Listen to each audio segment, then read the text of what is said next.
The city of Lagos has always provided artists the opportunity to shine. And so you find that any artist who want to shine, who want to ascend, comes to Lagos to ask for the endorsement of Lagosians.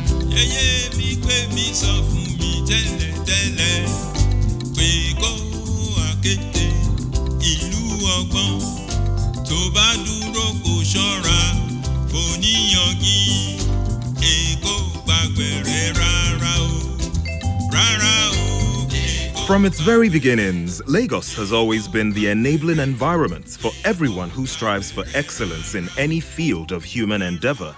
This defining character of Lagos is especially obvious in music, fashion, and the arts.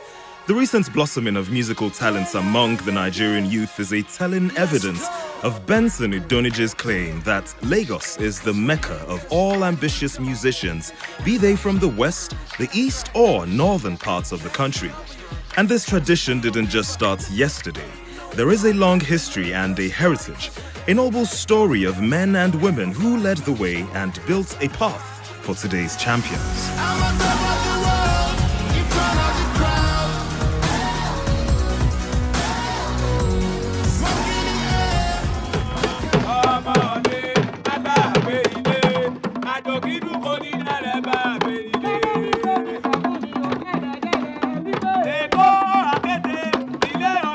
By the beginning of the 20th century, Lagos was a mixture of all sorts of people.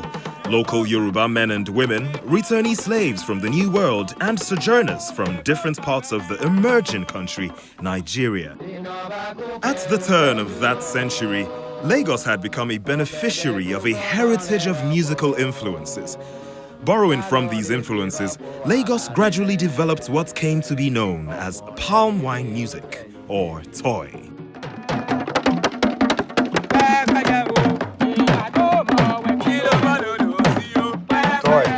Toy is like when three friends sit in a corner, drinking from gourds of palm wine, singing fun songs as the spirit moves us.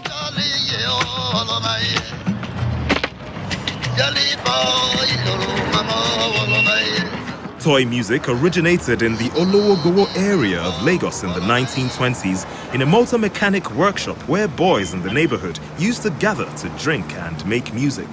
Tunde King was the leader of this group and is thought to be the very first professional musician in the history of Lagos. From the 1930s, this man walked through the streets of Lagos playing his guitar and singing. Although he was singing praise songs, where the melodies were fantastic.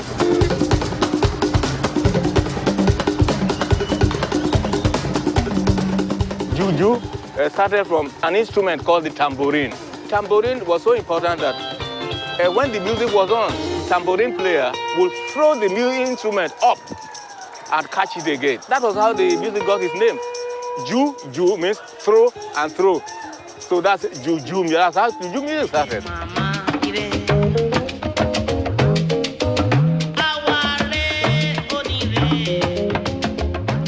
And then he was followed by the likes of Akombi Ege, the likes of Ambrose Campbell,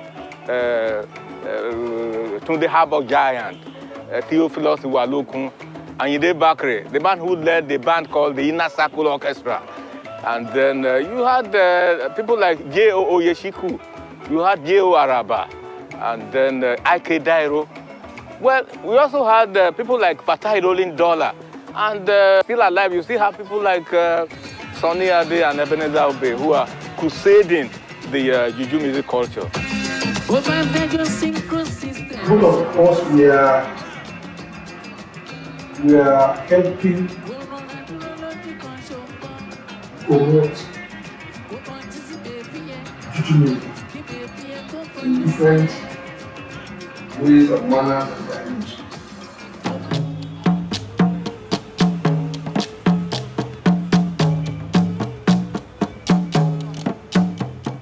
Sakara, like Akbala and Fuji music, was derived principally from traditional Yoruba musical idioms, but were also significantly affected by Islamic influences. Sakara is a pioneer music form.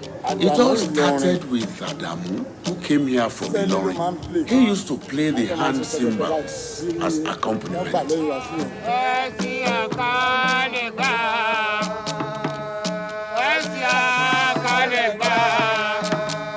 Sakara cannot forget its depth to Hausa land. The Goje and Molo instruments came out of there. The flute came out of Yoruba land. Here.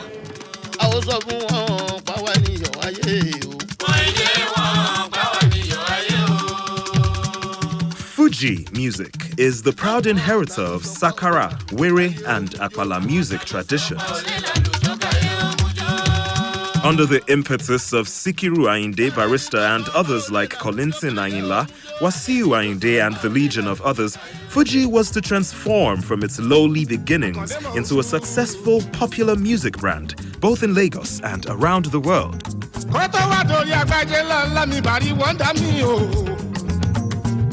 Dr. Sikiru mi Ayinde do, Barusati mi ba eni mo show.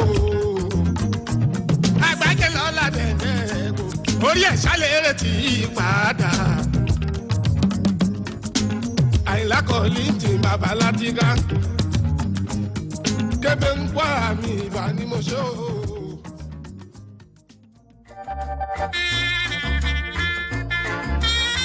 In 1951, something happened. There was a cultural intervention that was brokered by a man called E.T. Mensah, Emmanuel Tete Mensah. He came from Accra in Ghana. And at that time, high life was very popular in Ghana. He brought it to Nigeria in 1951. The origins of high life music has always been shrouded in some form of controversy or another. While some credit the beginnings to E.T. Mensah, some insist that high life existed in Nigeria before him. High life music has been on, I think, before I was born. In the East, where the school brass band where I started, we do play high life music. It started from Sierra Leone, from the slaves who returned from abroad.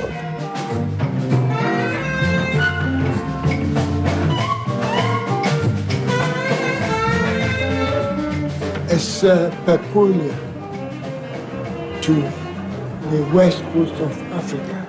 In actual fact, you cannot say high life originates from Nigeria or even Ghana.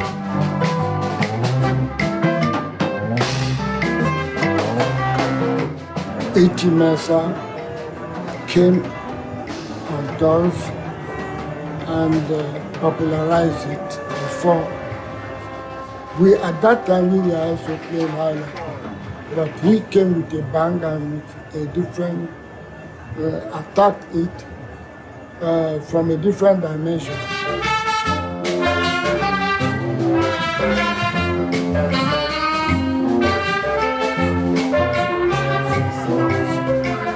The name High Life came from Ghana, you know.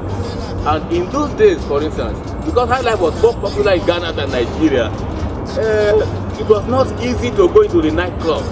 The nightclubs were posh, and it was a place where the drinks were expensive, were exotic and all that. And if you had to go in, you had to be rich. You had to have about 2 and 6 pence to pay your fare.